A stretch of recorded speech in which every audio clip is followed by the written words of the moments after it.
Hi there! In the last session, Regina and Margie meet for the first time, and together they run through Regina's infographic resume. This session picks up from where they left off, with Regina showing Margie how to create her very own infographic resume. Regina, so I've seen your infographic resume and I'm really excited to get started on my own. But the thing is, I just don't know how to start. So, how did you make yours? Well, I use BigToe Chart to create my infographic resume. It's a free program and it's really easy to use. I can show you if you want. Oh, yes, please, that would be very helpful. But before we go to BigToe Chart, it would be better if you would plan out your infographic resume on paper. So, you know what to include and where. So, you mean like a blueprint on paper? Exactly. Do you have your resume on you? Oh, yeah, in fact, let me open the doc. Sure. Yeah. Great. So your resume has a lot of information on it. Oh, thanks, but how should I pick the ones that are most important? Well, what kind of job are you looking for? Well, I'm actually looking for an internship as a business development intern in the film industry. So, do you think that makes a difference? Of course, we want to target your infographic around that role. Let's start by highlighting some of the things on your traditional resume that are related to that role.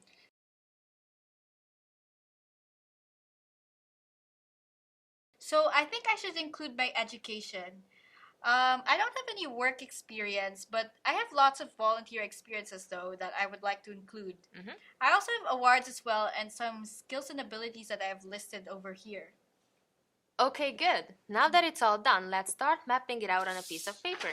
Okay, I really like the format that you had with a profile summary and contact information at the top, skills in the middle, followed by stats. So let's draw it out. Oh, all right. So I think I want to have my name here and probably a picture underneath and then maybe a personal statement here. That looks good. And I know you mentioned about having a headline. So what do you think my headline should be?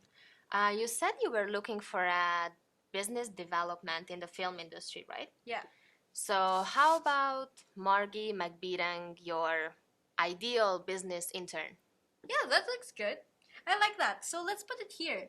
And then maybe I can add my skills here and let's see. How about my volunteer experience here and probably my education here? That looks good. You have a lot of skills, so how about we split them? We could maybe regroup them into hard skills and soft skills. Yeah, that's a good point. So I think I'll put my hard skills here and then maybe my soft skills here. And I think I'd like to add my hobbies maybe over here. Sure.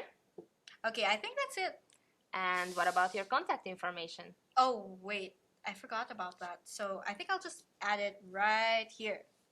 Great. It's kind of look plain though. Do you have any pictures? So like pictures of what? Pictures of your experiences or your skills or any pictures of school projects that you have done. Oh yes, I have tons of pictures. In fact, I have pictures from this really cool project that I've been working on. Great. We are going to need those. I think we have a great outline to work from. Let's start creating your infographic. So I guess the first thing I need to do is to sign up for BigToe Chart. Yep.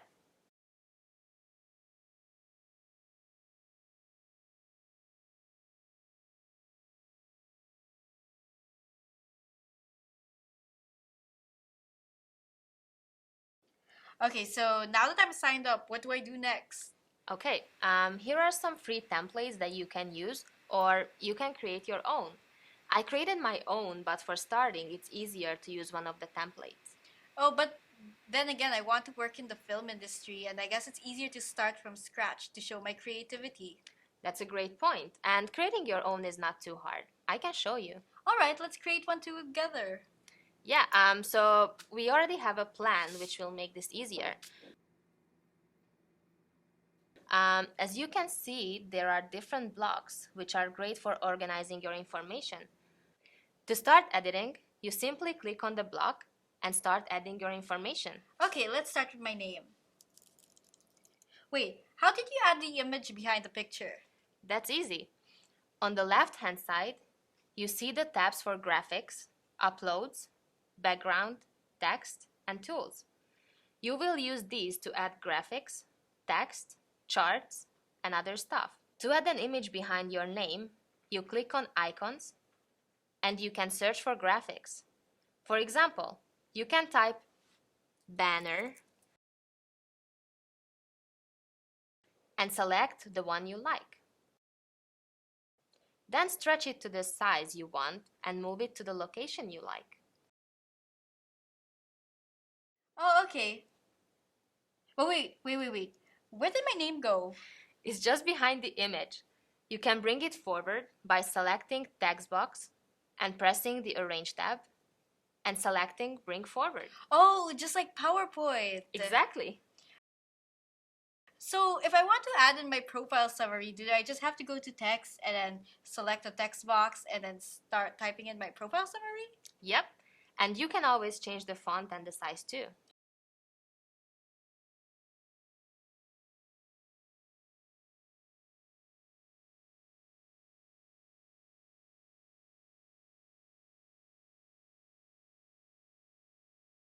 Great. So what are the text frames? Oh, yeah.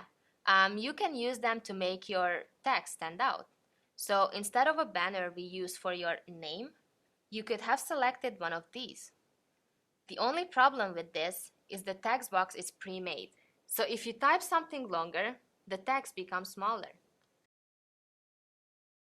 Oh, cool. But how do we add some more color? My infographic looks a bit boring and I would like to change the background color.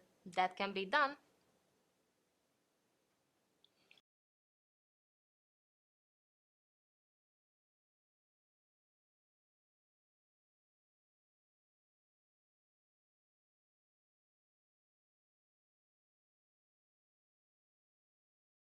Next, let's add a picture.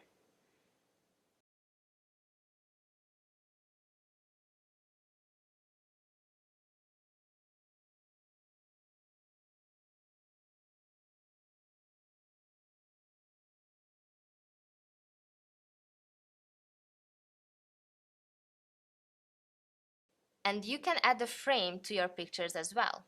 Look.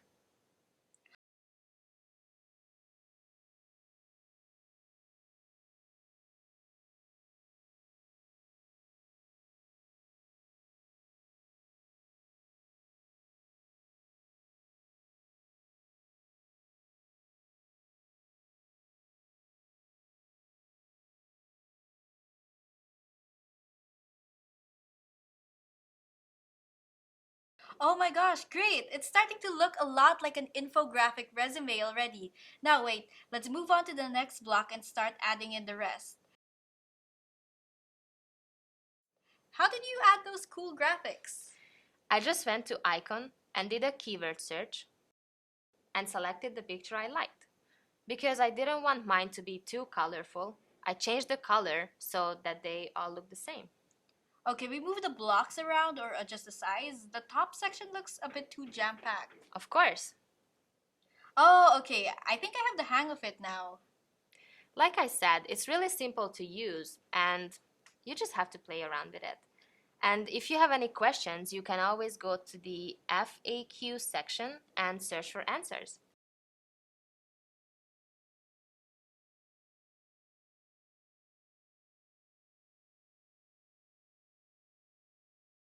Awesome! I can't wait to finish this. Great. As I previously mentioned, planning is key to creating a good infographic resume. Before you start creating your infographic on the computer, take a minute and plan it out on a piece of paper. Draft out what you want to add and where.